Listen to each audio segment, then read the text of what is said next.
Hello, and welcome to the Transporter Room. I'm Karleigh Webb, and this week we're going to have Layne Ingram on the show, basketball head coach, talking about hoops, trans rights, and his extraordinary story. What a week we've had in sports. The United States might have its first transgender Olympian. We'll have the details. And yes, another state passed one of those ridiculous anti-trans bills. We'll have the details on that too. And what's Charlie Martin doing in British Vogue? And who is that Liberty who became a Lynx and immediately became a star? We're going to let you in on that. But first, Control, can you beam up a car? Karleigh, your car has warp capability. Oh, it has warp capabilities. We can do that. Warp factor, keep it under 55. We'll see you in a minute. Wow, warp drive works in a car. Yes, Karleigh, it does. Smart aleck computer. Anyway, I'm Karleigh Webb, and this is the Transporter Room, and this week we have a special guest, Outsports Triumph Award winner and Lansing, Michigan Community College head women's basketball coach, Layne Ingram. We're going to beam him up in just a few minutes, but first, what's going on? What's going on?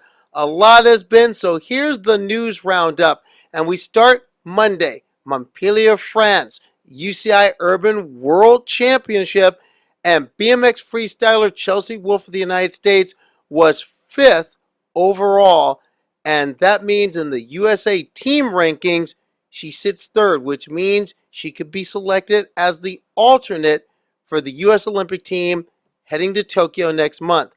If she's selected, she will be the first out transgender American athlete to make a U.S. Olympic team. When USA Cycling makes the official announcement, we're going to let you know. Now, Wolfe is from Florida, and that's the latest home of, the trans ban. Governor Ron DeSantis signing a law banning transgender girls and women from interscholastic and intercollegiate athletics into law on the first day of Pride. And we know what it was about. But, Governor, I think you need to take a look at what's happening in West Virginia right now, because one mom wasn't having it. She's suing. A mom in the state named Heather Jackson has an 11-year-old daughter named Becky who just wants to run cross country in middle school next year. But since Becky is a transgender girl, she was told, run for the boys team, kid. Well, Mom Jackson, she got real. She's challenging that law with a suit with the help of the American Civil Liberties Union. You know what that means, West Virginia? You're going to get chastised. In media news this week, the NCAA's first transgender national champion is now the queen of all media. Cece Telfer was profiled in the New York Times last week. She's going to be interviewed as part of a Pride theme edition of the CBS Sports Network program We Need to Talk on Wednesday, June 9th. Now, her main thrust, getting ready for a long shot bid at Tokyo at the U.S. Olympic trial starting June 18th. But she has one thing in her pocket. On May 14th, she became a U.S. citizen. Across the Atlantic, check out who is in British Vogue. Endurance racer Charlie Martin is part of their Force for Change initiative for Pride Month. She had a nice mini profile in the magazine, and I gotta say, I am liking that dress, but that price tag, ooh, that's $800 US if we're scoring it home. Martin, even though she's in the UK, has been outspoken about what's going on lately here in the US. Right. This is about kids striving to better themselves, their self-esteem, their vision of what they can achieve in their lives. Sport is a big part of that in people's lives, and by denying that, it blows my mind, frankly. Now, we all know she does her best talking on the track, and in the Brit Car Endurance Series, she's been putting in some serious work alongside teammate Jack Fabi in that Praga. opened the season at Silverstone with a win and a second place. And then a few weeks later, they got a podium finish at Snetterton, and they got caught on the wrong end of a pit row accident. Still, they're fourth in the standings on 84 points as the series moves to Oulton Park this weekend. And along the way, she got another podium in between the starts with Praga. She was part of the team diverse effort alongside Dutch endurance driver Sandra Vandersloot, and they raced in a race in Germany a few weeks ago in a BMW GT4 M4, and they podiumed in that too. Charlie also has a little contest that you can get into. There's a print of Charlie racing that Praga that's done by Cami Sturch. Now, Cami Sturch is a trans woman in the UK who's an accomplished sim racer, and she's quite a digital motorsports artist as well. I can prove how good she is because some of her artwork is on my wall right now. If you want to know more how you can get in on this contest to get this really beautiful print, we're going to have that information for you at our Twitter page. And finally, our player of the week. And Lashia Clarendon has had quite a week. Signed by the Minnesota Lynx on May 30th. First game, same day. They signed, she saw, and he rocked the house, starting at the end of regulation against the Connecticut Sun. Collier gets it into Clarendon right before the horn.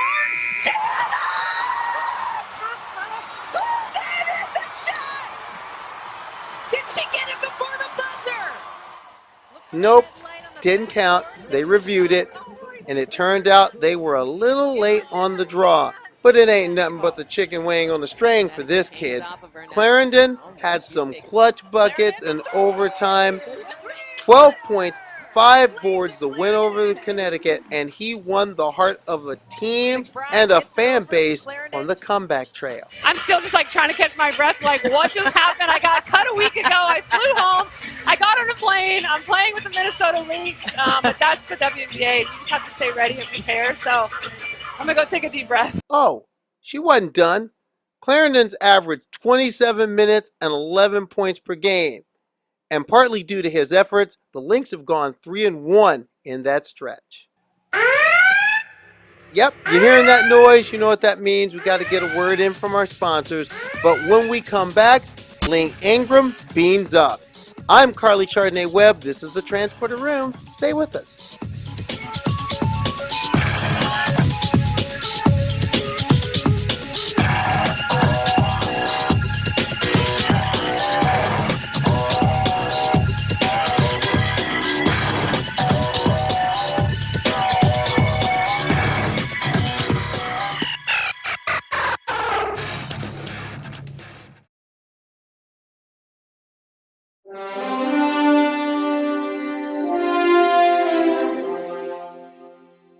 And welcome back to the Transporter Room. I'm Karleigh Webb, and our guest this week, this is an honor. 2021 Outsports Coaching Triumph Award winner Layne Ingram is here with us. Now, Layne is the head women's basketball coach at Lansing, Michigan Community College. And that job, in a sense, was a passing of the torch. His father, Mike Ingram, was a basketball coach there for 3 decades. Now, Ingram comes from a basketball pedigree, all-state in high school, standout player at the University of Michigan, and in 2002 was a third-round selection for the WNBA. Now, after taking the head coaching job at LCC, Ingram began his transition into becoming the proud man he always knew he was. And now he's using his coach's whistle as a platform for transgender people in these hard times. Beaming in from Lansing, Michigan, the bad man from Michigan himself, Lansing Community College head women's basketball coach Layne Ingram. Energize. Beaming in from Lansing, Michigan, the coach, Layne Ingram, and our Triumph Award winner for 2021 as a coach. Welcome to the Transporter Room. I must say, honored to have you here. Man, thank you for asking me. I'm really happy to be here, and that Outsports Award was really, really a surprise and an honor. And I just want to keep things moving forward. It's Pride Month. I'm feeling prideful, and I'm happy to be here. Well, we're gonna get into all the pride stuff, a lot of things, but first I want to talk about some hoop. Okay. We got to get a little basketball into this. First, NBA playoffs. What are you seeing? What are you? How's this thing going to play out? How do you see it going? To be honest, right? So now that LeBron and them are out, I'm kind of like, what? Like, I mean, that was kind of devastating. Like, what to me? I really thought that they were going to go do it. Now I'm into Brooklyn. I don't really have an NBA team. I haven't had an NBA team since Michael Jordan and the Bulls. I just haven't. That's how I grew up. He was my guy. So I don't watch it until it gets to the playoffs. This is when I think it gets fun and interesting. So where I'm at right now is knowing that people are throwing bottles at people and the Lakers are out. That's where I'm at right now. Now I'm finding this interesting. You're you down with Jordan, Yeah. but you in Michigan. Wait a minute. Come on now. What, you want me to like the Pistons Come too? on now. Come You on. gotta be for I real. love the Okay. bad boys. I'll admit it. I was Rodman forever. I was Listen. Dumars forever. I was Vinnie Johnson forever. Hey, the Pistons were my nemesis. But see, as a basketball playing kid, I mean, I loved Michael Jordan. I mean, his work ethic, the time he put in. I mean, I was a psychotic basketball player as a kid. I mean, that's all I wanted to do was be in the gym in the college. And so he was my guy. And I did not like the Pistons.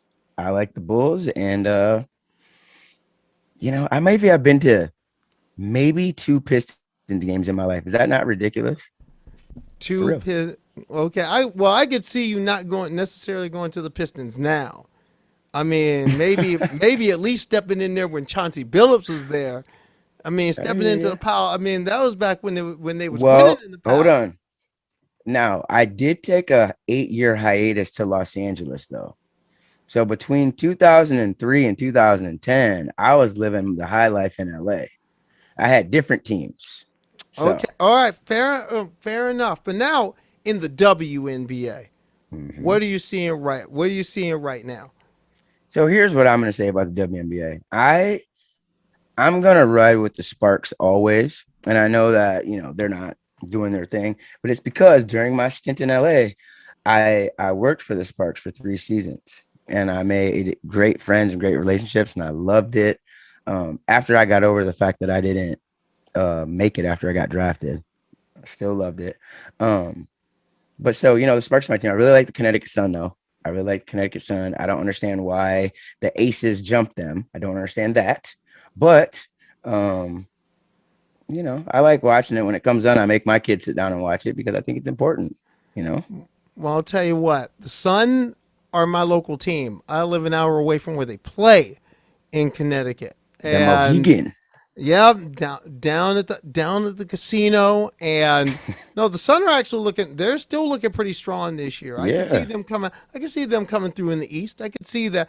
I could see that. One person I do. I was talking about them before we beamed you in here was Lashia Clarendon, and just the week that he's been having, just walked in. They signed a contract with the Lynx, and the next thing you know, the Lynx were on a winning streak that just got snapped Yeah. Tuesday night. So I have to say, I mean, that is a story I'm going to continue to look at. But in addition to the whole league and also all the different storylines, and of course the Olympics coming up, and see if the ladies can do it one more time and get another gold, especially with Sue Bird heading out of the league most likely after this year. So Right.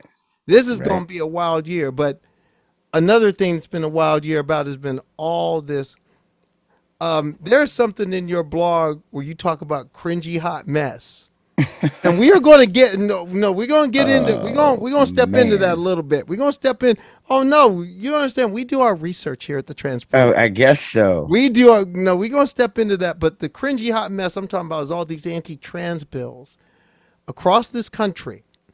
I got this quote here from your Twitter. I am hot. Get ready to know me. Hashtag not in my state. Hashtag protect trans kids. I mean, what's your thoughts on what you've been seeing really since Idaho more than a year ago in Right. regard to all these attacks? To be honest, and this is naive of me, right? So Idaho happened, and I just kept thinking to myself, like, not here. I'm not going to worry about it, because I was thinking about our leadership. We've got a great governor, we've got a great lieutenant governor, great attorney general, right? Great people at the very top. And I just kind of naively was like, not here. And when I found out about our bill, which is absurd. I mean, it's absurd. It's like, what's the point of it? One, I was hot. I mean, I was hot pissed and angry for the trans kids in my state, angry for their parents, angry for our community, angry that we would be one of the states in the country that would say to some kids, you don't belong here as who you are. I mean, I hate that. I'm angry about it.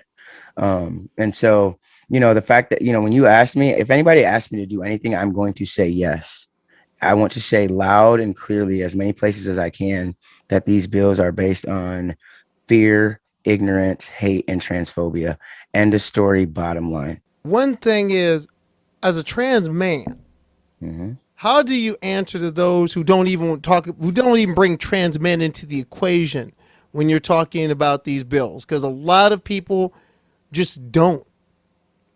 I mean, I just think it's unfortunate on both sides of it, right? Like it's awful for the trans women who have this spotlight on them, right? That's awful. And then for the trans young men and men, it's awful too, because you're saying, what, you just think we can't compete? Like, I think about myself even as a kid, right? Like, obviously I grew up as a little girl and I used to give the boys the business, like, understand me, listen to me, hear me. When I was a kid to college, it doesn't matter who it was, because I was a basketball player. And that's what people need to understand. You're an athlete. The two top organizations in the world know how to do it. It's called science, right? It's called science. I think, I wish I had known sooner. I don't know how it would have gone. I don't know if my parents would have been supportive. I don't know if I would have got the gender affirming care and support, but if I had, right, and I had the same love and passion that I had for basketball, I would have worked my butt off. And seen what I could do. And I'm a little short, but so was Spud Webb. So is Chauncey. I mean, so is Allen Iverson. And I'm just saying, like, it's about, you gotta be special. It is what it is. I want you to answer this thing, because I get this a lot across Twitter, across all these panel discussions, Fox News. I'm okay if trans men get an opportunity to play because you won't be competitive anyway. So no harm, no foul. I mean,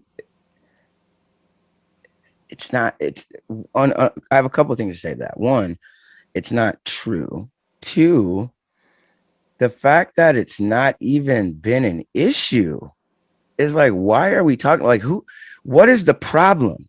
Is my answer to it. What's the problem? Like, who's coming for you? I mean, I guess, like I said, if I had known, I guess I would have came for somebody's spot, because I can shoot and I can play and I'm a competitor. And that's what athletes are. This is the transporter room. We're athletes, right? Mm-hmm. If you're an athlete, you put the time in, right? You do the work, right? It pays off. That's how it works. For example, like, look at me right now. When I walk around, nobody knows that I'm trans, and on one hand, that's the goal that you're trying to get to. But on the other hand, right, like, I can't hide that. I'm not trying to hide that. I want everybody to know I'm out and proud, so I think we just keep repeating this cycle. And in your mind, what is this issue really about for the people that are pushing it? Yeah.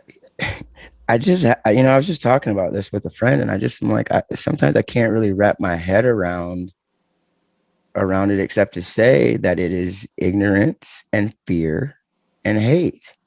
And I think, shows like Disclosure, right, and Pose, and shows like the podcast, and, like, having advocates like Chris Mosier and having Kai Shepley have that much attention, it helps to show people, like what trans people are actually like, but I can't wrap my head around it when what I do in my own home in my life has no effect on what you do. I don't care what you do at your house. You care what I do at my house. You know what I mean? I know exactly what you mean.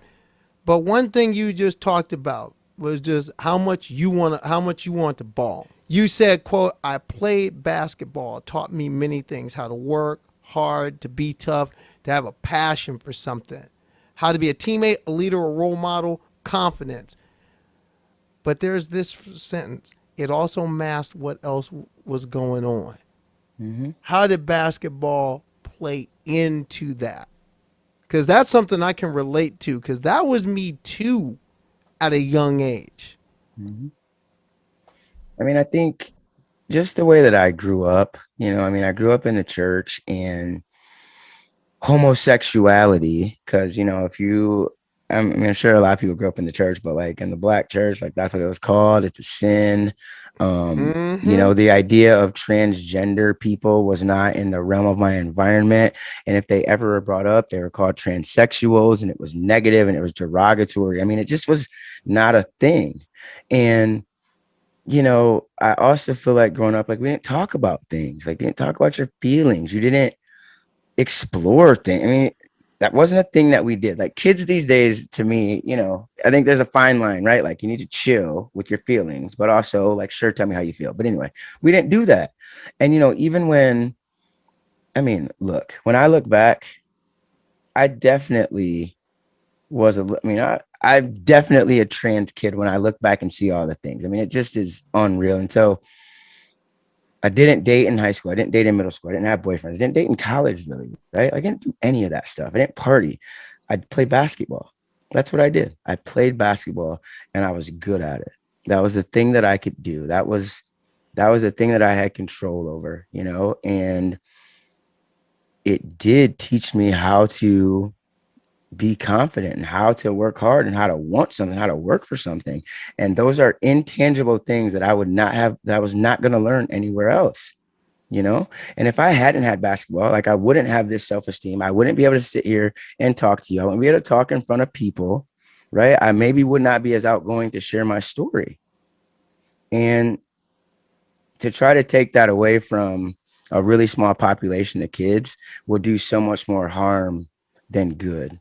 So that's what I mean when I say basketball saved my life, because I didn't have an outlet for the feelings I was feeling inside. I can really relate to that at two levels. One, just that idea of having this thing that can make me forget about all those feelings. Because I was the same way as a teenager. If I could make this team, if I could win at this debate tournament, if I could get into this highly competitive educational environment, I can forget about all the noise that's up here. I can forget about all that. If my career gets right, I can forget about all the noise. Because you start your transition at 36. I started mine at 46. Wow. So I can definitely relate Wow. there. When you took this coaching job, it was a passing of the torch for you. Your father had this job for 27 years. He was coaching. What was the early process? What was that process like to get parents and family in step?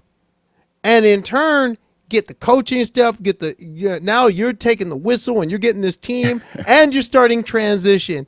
How'd you get the club in step? And also, how did you get you in step? How did you make all that work? Right.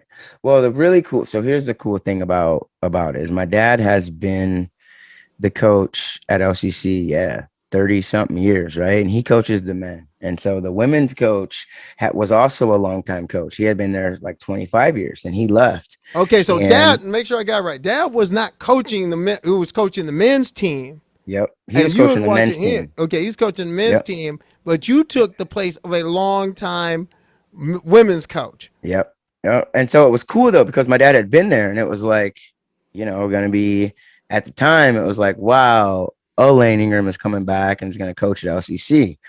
And I got the job in, like April of 2017. And in February of 2017, I had my first shot of testosterone. I mean, I like that past November, I'd come out as trans to like my wife, right? I had found a therapist. I was doing the thing and I finally found a doctor. And so I got this job, and I'm on my second month of testosterone. And I was like, the local paper did an article and I was like, oh God, I have to I'm gonna have to tell like my parents at least. So soon after that came out, I told my parents, and that was good. And so I kind of had uh the summer, to kind of, get my team in. And one day I just brought them out in the hallway and I said, I gotta tell you guys something. Um, and I told them, and it was interesting. But I was getting ready to have top surgery, and I was getting impatient, and once and you want people to know. So I've said that a lot of times. When you know, because yeah. I was right there. It's like when you know, you know. Now, one thing about you as well is Lansing is home for you. Mhm. Lansing is home. You not only are you coaching at LC at Lansing Community College, you were a standout at Waverly High. You were a you were area player of the year twice. You led your teams deep into the postseason. You ended up going down the road to Ann Arbor. And I'm asking because I struggle with this a lot. When you've accomplished and then you take this new fork in the road because you need to take it. I can't believe you're gonna ask this. How do you, in a sense, how do you reconcile all that? Do Hmm. you reconcile all that? What do you keep? What do you compartmentalize? How do you deal? Wow. Because I struggle with that. It I will takes be the it first to takes say I another struggle. yeah. Only another trans person can know to ask you that question, because I don't know how if people really understand what it's like. I mean, it's so funny that you said that. So get this. Last night I was on my computer and I was doing some stuff and I found uh our NCAA tournament game from 2001. This is an important game because like I had 27 points in the second half. It was on national TV. We That was won. the It was cool. Virginia game. Yes. How do you know? Okay, you That was the do your Virginia research. game. Yeah. Okay. Well, I've been watching women's basketball a long time. Got it. So I am looking for these video files. I'm working on this project and I see it. So I click it and I put it on my screen over here to kind of watch in the background. And to be perfectly honest, right?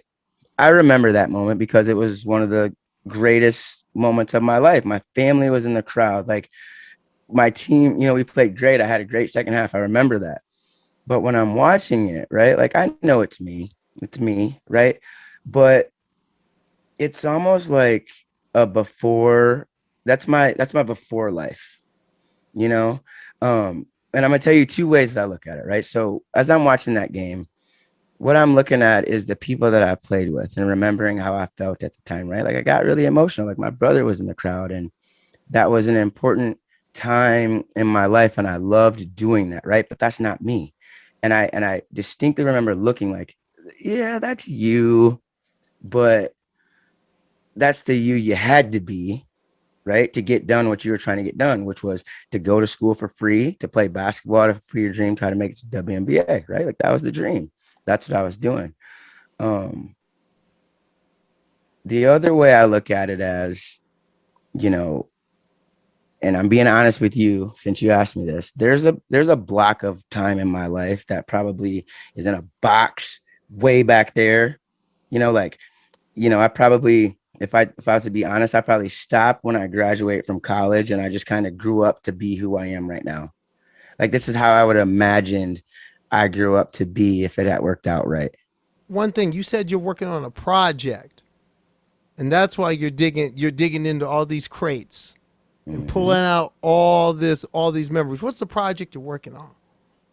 Well, I just think 2021 is going to be a big year for our community. I do. I think we have stories to share. We have stories to share and information that needs to get out about us. And so, one of my dreams is to one, write a book, and two, figure out a way to tell my story. And I think there's a lot wrapped up in that, right? Like there's the blackness of it all, there's the churchness of it all, there's the gayness of it all, there's the transness of it all, and so that's kind of what I'm working on. That's all you get. Well, I can tell you this. I'm working on a very similar project. I'm working on a similar project because this year a couple weeks ago I marked 50 years on this planet. Wow. And and much like the thing you've done, I've also had to look at, okay, do I compartmentalize this in this box? Do I look back? Do I just forget about this? Because I've talked to quite a few people who have said, no, I don't want, like, for example, I talked to Stephen Alexander earlier this year, and Stephen Alexander, coach in Rhode Island, had a profile done on him on Outsports, caught up with him, see how he is doing. And much like you, that local legend, but a local legend who has a dead name on a banner in a high school gym somewhere, and they will not walk, and they don't, and it's cringy for them to walk in. So I mean that's a tough thing. I mean, and I'll tell you, thank you for that answer because it's given me a lot of insight into my own process, and that's one thing. Could you walk into Waverly High School even now Yeah, and and be cool? what I'd say is, what I feel like a lot here is it's the novelty of it all. Right now, let me be clear. Like, Waverly is a good community. I mean, I was a star though. I mean, I feel like I can walk in anywhere. That's my school. Like, that's my school. My jersey is retired there. I left there I mean, that's my school. And so again, basketball taught me that confidence though. I mean, that is what it is. So yes, but I think it's about novelty, right? So like, let's take even like, these neighboring schools or just Lansing in general, like people that see me, that recognize me, or if I have to say or whatever, right? Like, it's a nice, how are you? Oh, ooh, you're right. Um, but see, when things get real, right? We got these anti-trans legislations going on. And at some point, the rubber's going to meet the road because I'm going to be on this side and I'm going to be loud and proud about it. Right. And, the people that are, smiling and good with, oh, Layne is trans. That's cool. We're fine with it. But like, are you fine with it? Or you want to do the right thing? So I think we're in the novelty right now where things are okay. But, the more you speak up, the more you speak out, there's crazy people everywhere. No, that's something you actually talked about in your blog, where you talk about those people that'll be cool that say, "Oh, it's fine as long as I get the pronouns right and the names right when I'm in front of you, but when you're not here, I'm going to dead Yeah. name you." And you say clearly, that's not fine. No. That is not cool. Well, and people should know that we know that you do that. Like, it's obvious. I mean, like, if you did it all the time, you wouldn't stumble because it's been 4.5 years. But if Now, you use the wrong pronouns at your house, when you see me, you're going to mess up. well, something I say a lot. If you can dead name people in private, chances are pretty good it's going to slip out in public. What Yeah. you do in the dark come out in the light. We know this. Now, in your own view, we gonna go here. What's your cringy hot mess? If you share your cringy hot mess, I will share my cringy hot mess. I mean, I, you know, what the one I wrote about, here's the thing that makes me cringe. Seriously, this does. And I know it's silly, but like, transitioning is so absurd sometimes. Like, it is the most amazing thing that's ever happened to me. It is, we said this earlier, when like when the words formed, I'm trans, like in my head, like it was like being punched in the chest, like down to my soul, like Mm-hmm. a graphic of all the things making sense coming together, right? And you can't help yourself but be like excited and go. And I just really thought I was doing some stuff. My cringiest moment is probably a year and a half into my transition, and I was really doing the most with my hair and just thinking that I really had it going on. And what you don't realize on T is that first, and this happened to me anyway, is first you get a little swole. And then after you get swole, and so during my swole phase is cringe for me. but you don't know it at the time. At the time, I thought I was looking good, but looking back at pictures, it's like, dude, stop, stop, sir, right now. That's facts. That's facts. I will say I had the very similar cringe. Because at the beginning, before I realized that, you know what, you have to actually, there's certain commitments you have to make, and growing your hair out is one of them. If you choose to, if you're getting serious, you grow your hair out, because there's nothing worse than, being in a moment when you're playing a game and your wig comes out. That was, Hey, that is and you're thinking, oh my God, then it hits you. hey, my little sister though, in your defense though, my little sister has had her phony pony fall out in a basketball game and her weave. So it happens. uh, no, but really, no. Actually, the real cringe is thinking back to how, in one way, how long I waited. Because I remember when I really started thinking, okay, I have to start investigating this whole gender idea here. And I would call the first support group I belonged to. I called them 5 times before I finally had the nerve to say, when is the. I kept calling, saying, when's the meeting? When's the meeting this week? Because some of those things, you have Yep. discretion is key. And Mm-hmm. finally, it took the person. And I'm gonna call her out here, Deja Greenlaw. You've been called out in the transporter room.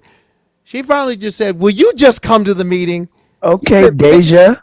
you've been picking at this and picking at this. Will you just come to the meeting?" That, I look back on that as like, what was I waiting for? And Man, at that's another hard. level, what am I? But also for you, at what point for you? And especially looking back, did you realize that, yes, this is the choice I had to make?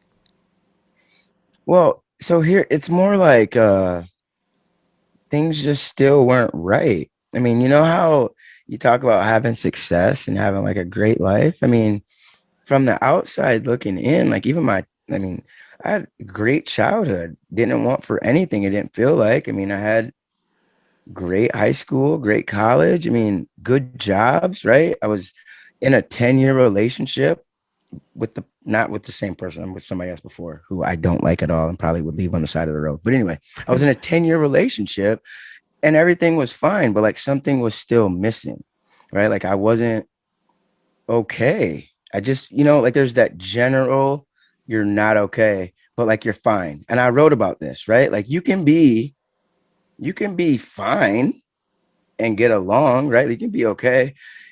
And it just got to be unbearable. And that's what happens, I think, with people who are struggling to come out or struggling with their identity or who are trans or who are part of the LGBTQ plus community, right? Like it gets to be unbearable until you figure it out. You have a podcast as well.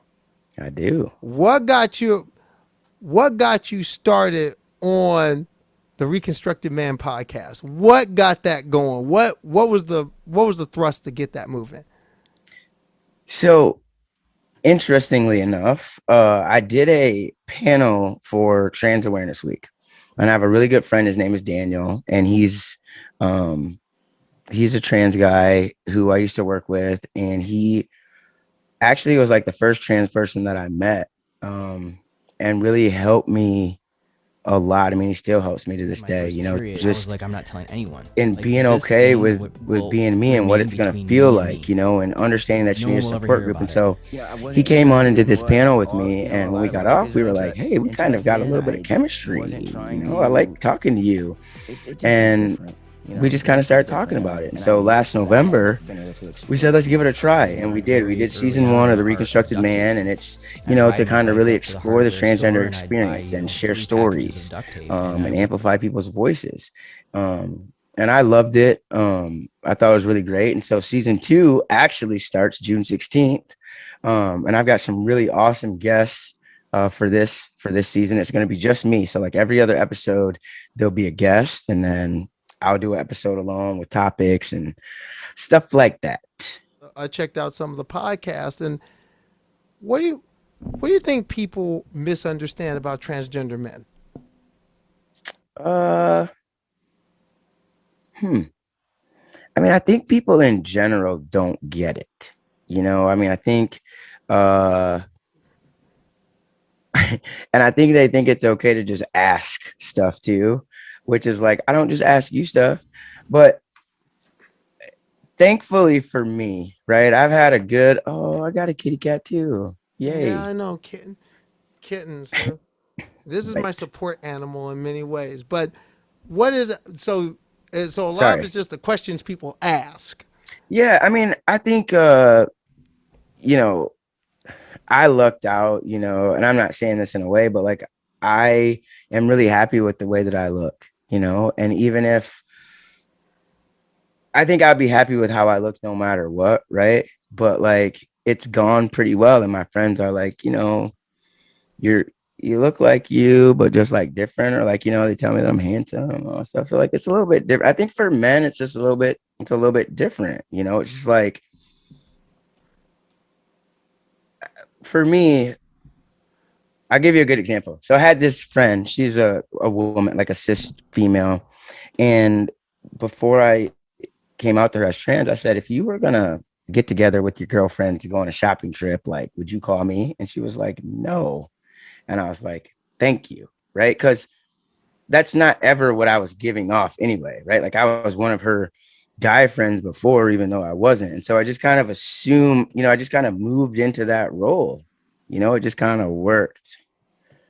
I don't know. But I think people think that trans guys are hot, obviously. well, yeah, the trans guys are hot. Just ask them. Because every Hey, trans masculine friend I have, they're like, okay, they're like, I'm the deal. hey. Like The thing is, the some of thing y'all is get kind of though, like Alexander O'Neill, all true man. You know what I'm talking about? Yeah, I went what there. you don't understand you don't understand what happens though when you see it and you got the pow your facial hair and Hmm. you get the box face and then your shoulders do the thing. You be like, you can't, when you get your top surgery, you be like, you can't tell me nothing. But I mean, that it's a dream. but those are facts right there. Those are serious facts because everybody I know who's gotten top surgery was actually I want to get I want to get an answer on this one because recently somebody in the sports world had that top surgery. Shea Clarendon, who we were just talking about, who hit that buzzer beater against the Sun that they called back last week, Right. had that top McBride surgery. gets it over to Clarendon. As someone who's Takes also the shot. been there, what do you think that's going to mean for sports? Like you said, this is going to be a pivotal year for the peoples. I mean, looking at somebody who may be coming from a different direction but understands what that means, what do you think that's going to mean at one level for the WNBA in terms of just What basketball, are but their also pronouns? they use all three. They interchange Okay. and they prefer interchange. Okay. So He, she, here's and they. good good for them. So, and like that's not that hard. Might I just say, people, it's not that hard. Like whatever, No, it's whatever not. they want to be called. Anyway, okay. So funny story. So I was gonna get my top surgery, and my mom says she's like all up, like worried, comes over, like kind of in tears in her eyes. She's like, "What if you regret it? What if you regret it?" And I looked at her in her eyes. I looked at her in her eyes with like I've never looked someone in their eyes the way that I looked my mom in her eyes when I said, I will never regret this. And that has been the single greatest thing I could have done, because the weight of those, the barrier of those between me and myself, physically and emotionally and mentally, was a lot. And for uh for them, I like euphoria is what I'm sure it's going to be. And I hope that whoever else in the league wants to go that route, because it's a source of like dysphoria, or it's a source of like emotional strife, or it doesn't fit, right? Like it feels great when they're gone. Like seriously, I went to Florida this year and I was out on the beach. Let me tell you. So another thing before we start this interview, you said you like get your video game on, Yeah. and you get pretty serious about it. So what are you grooving to right now? What is your video game jam at the moment? Yeah. So I'm a big time Call of Duty player, big time. And I play online, multiplayer right now. And I also play Madden. I'm in the Madden 21 right now. I'm not gonna lie. Madden 21 is hard, and I'm terrible at it, and I don't appreciate that, right? Because I'm not as bad as Madden 21 is making it out to be. So I'm put that out there. Oh well, now here's the question: which console, which machine? PS4, Oh, PS4, all right, baby. PS4. Now, PS4 Pro, excuse me, because you gotta have the graphics card. oh, My you got bad. to get big. Oh, you got to get all big. You got to big pimp that, huh? So when you gonna get the 5? Hey, listen, I just turned 40. Okay. I got other priorities now. I'm just kidding. When my wife gets it for me, I better get it for Father's Day. Now, quick thing about one of those priorities, because you got a graduation coming up. Right. Big time. Yeah. I got my daughters graduating this weekend from high school. We're so very proud. So we got lots of family descending upon town. Seriously, I'm like Bob the Builder right now. Okay. I'm like doing yard work. I am building walls. I am cleaning garages and moving stuff. I'm trimming hedges. There's a lot going on right now. So now, the thing you were just talking about, that sense of relief. Now, does does being a dad kind of play into that as well? Yeah, I mean, I think when I think about my kids, they just have done great.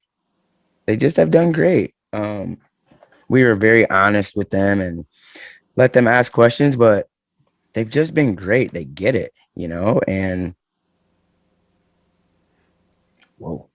And they haven't really they haven't had any bad backlash, and I've been able to actually be me, which is great, right? Like strong. Like how do I want how would I treat my daughters as a dad, and I think I'm doing a pretty good job at it. You see a big year coming, even with this tsunami that's been around the community, the isolation and the difficulties of COVID last year. And I can tell you, as an operator for Trans Lifeline, I've heard and felt a lot of that, and it hits you here. It Mhm. does. Plus the the uncertainties with all the anti-trans bills, uncertainties with the Equality Act. Why why are you bullish on this community in this year ahead? I feel like there's so much happening, right? Like, yeah, the anti-trans legislation is happening, and there's the racial discourse across the country, right? Like we're dealing with the far right crazies. Yes, we are. But collectively as a group, at least from what I'm seeing, there's a lot of voices. There's a lot of people with projects and thoughts and trying to raise awareness and trying to say, no, we're here. We're not going anywhere. And that's giving me hope. And I'm going to do my part, right? Like my part is to come on this show. My part is to make sure that I continue to do things on social media, that I'm going to talk to a government agency later this month, like, and share my story. Like that's the things that we can do. And I'm going to keep doing that until our voices get amplified and until people understand, right? Like we are just people who have been here for hundreds and hundreds of years. We are not going anywhere. You will not take our rights because we won't stand for it. And I think that's the difference with where we're at right now. Like I mean, we're not, and we do have politicians that will say these things, right? We need them to do the work. And I know one thing, you're going to be out here doing that work. Coach Layne Ingram, thank you for being in the transporter room. Thank you for being here. Thank you for And just having me. and most importantly, thank you for your example. Because not only was this interview one that I really enjoyed, I learned a lot from it. And I'm going to take a lot from it. So thank you. Appreciate you and all you're doing. Hit me up anytime. We'll do. We're gonna have you back because I'm gonna work on my Call of Duty game. We're gonna do this. We're Hey, gonna do eight, this. I'm gonna eight work on. ing 40. 8-40. Hit me anytime. Let's Okay, go. we'll do. Okay, okay. Okay, we're gonna have Northwestern against Michigan. We're gonna have this out.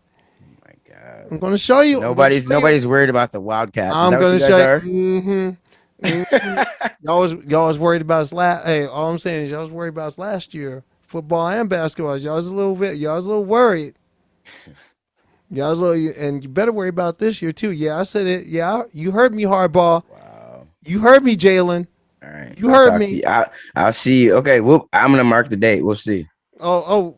You mark it, because we're gonna be there. Coach Ingram, it was great having you tonight, and it was great having all of you. Because after all, we do the show not for ourselves, we do it for you. So if there's something you want to see, someone you want to see, or something you want to say about the transporter room, do it on our Twitter, do it on our Instagram, come to our Facebook page, let us know because we do the show for you. I'm Karleigh Webb. That's the transporter room for this week. Live long and prosper. Steady as she goes. I'll see you next week.